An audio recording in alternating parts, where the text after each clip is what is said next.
Col tempo la foglia di gelso diventa senta. What does that mean, Bonnie? Time and patience change the mulberry leaf to silk. Carmela knows the power and influence that Livia has over Tony, and we see this from the beginning. But your mother is the one. She's not coming. Your mother is tougher than you think. Livia likes to act like Carmela has something against her. It's easier for her to be better that way. Listen, Carm doesn't want it. Not now. What we both want is for you to live long and wear your sparklers to your grandchildren's graduations. I gave it all to your cousin Josephine. What the fuck, the good jewelry? Your wife never showed any interest in my jewels. She never complimented me on any of it, as I can remember. There's quite a lot of drama that takes place with Livia and Carmela's family that we only hear about after the fact. We suffered for years under the yoke of that woman. Years! Estranged us from our own daughter. Ruined I don't know how many goddamn Christmases. Remember what she said to you at your wedding? She said it was a mistake. Tony would get bored with you. What a loving wedding night message. Let's inject some drama between the bride and groom and get their marriage off to a great start. Sandy, she said my mom was a splitter. She pit us three against each other. Ma, now I've told Tony, and I've told you many times. You know you can always come and live with us. I know when I'm not wanted.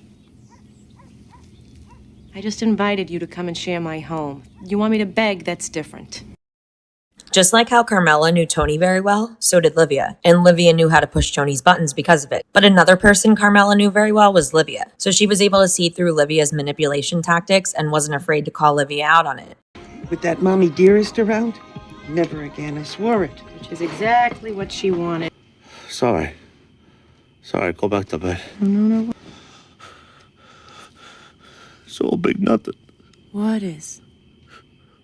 Life. Tony, that is your mother talking. Everything's black. After living with and being married to a soprano for about 20 years, Carmela has a unique understanding of the soprano mind. It's no shock that Carmela really can't stand how Livia often acts, particularly because of the negative impact it has on Tony. Even still, Carmela invites Livia to come live with them many times, and Livia refuses. If Livia had gone and lived with them, the things that led Tony to put her in Green Grove may not have happened to begin with. That's it! What happened? Beats me. Did you say something to her? Look, I know how to talk to people. She complains to Junior that Tony sent her to this horrible place instead of being able to live with her son like normal families. I guess she conveniently forgets that Carmela has invited her to live with them multiple times. You got your own bed, and your dresser. You know, when my grandmother went to live elsewhere, they weren't allowed to bring personal effects.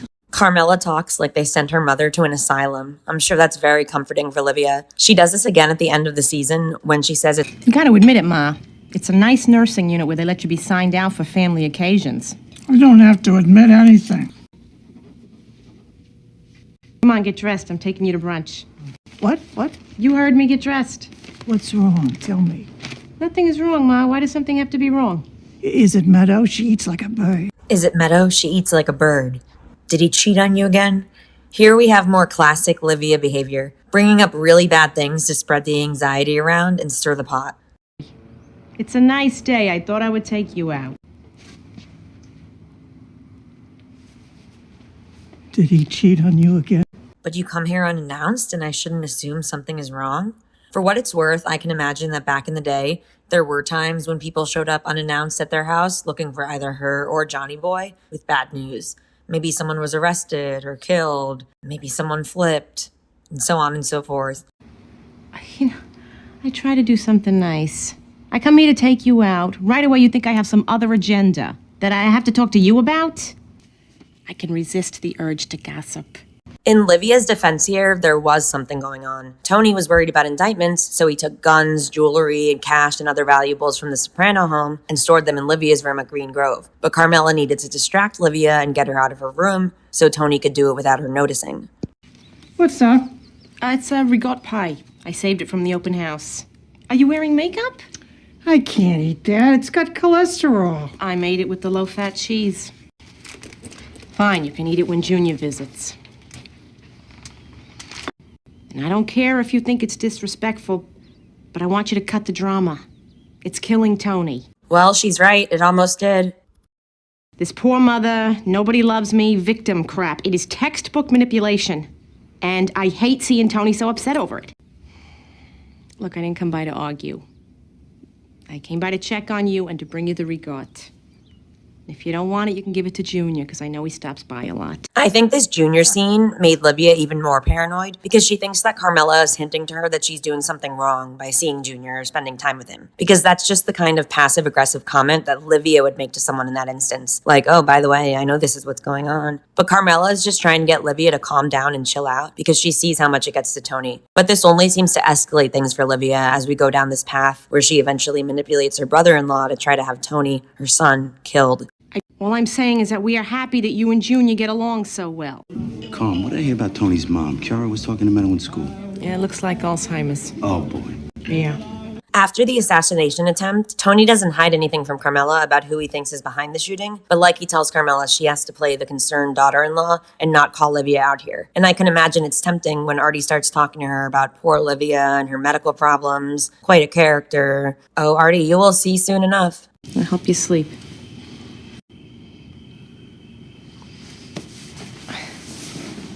Problem is not with you. That woman is a peculiar duck. She always has been. Yeah, but that's not the point. You know, and she's gotten worse with age. You think my mother didn't warn me about her on my wedding night? Please, don't start with that again. And let me tell you something, Tony. Dollars to donuts, this Alzheimer's thing is an act. So she can't be called on a shit. But what about the following season? Has Carmela had a change of heart? Hello? Oh, you're home. How dare you call here? I called now on purpose. Because I know Johnny's at work. Anthony. Your son, Anthony. He harbors resentment against me. And to this day, I don't know what I did. I'm hanging up. I just want you to know, what pennies I have, I leave to the children. Your children and Barbara's children. If anything happens to me. Hello? Hello? Hello? Put Anthony on. Don't call here. I am at Newark Airport. We've been held here since 9 o'clock this morning.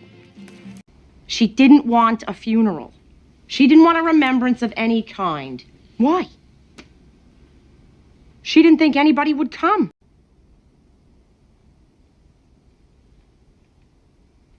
She wouldn't write down her memories for her grandchildren because she figured nobody loved her enough to read them. Something that I think we don't dive into or recognize quite enough is what Carmela says at Livia's wake. Did Livia act the way she did as a defense mechanism because she thought nobody loved her or cared about her? When we were babies, everything was fine. But Ma couldn't stand that as her babies got older, they separated from her. When they started to talk and express ideas, that's when the trouble started. It wasn't that she didn't love us. There are a couple of moments with Carmela, though, where she says certain things that remind me of Livia's morbid attitude and her need to discuss disturbing stories at awkward times. Later on in Soprano home movies, they all wave to Nika across the lake, and then Tony brings up a story that Carmela tells in agonizing detail about a young child nearly drowning to death even while surrounded by adults. What a pleasant thing to bring up as they vacation at a lake house right on the water. The adults were all around them, having drinks, barbecuing. Somehow, even with all these people around, this 3-year-old child managed to fall into the pool. I read last week in the paper about this family in St. Louis Obispo in California. Nobody even noticed till finally they found him floating face down in the water. That whole family died of trichinosis. That's uncooked pork.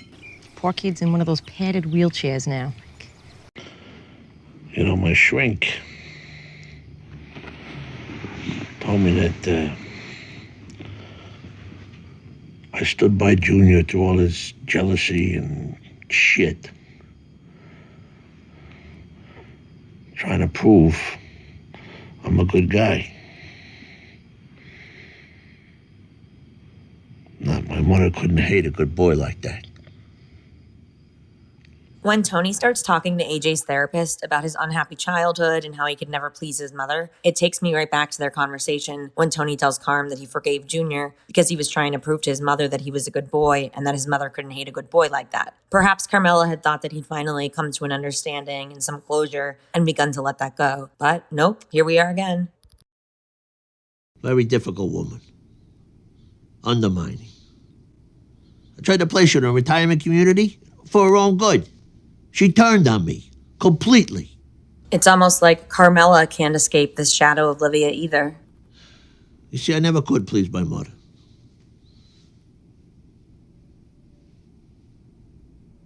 Thanks for watching. I hope you enjoyed this video about Carmela and Livia Soprano. I'd love to hear from you.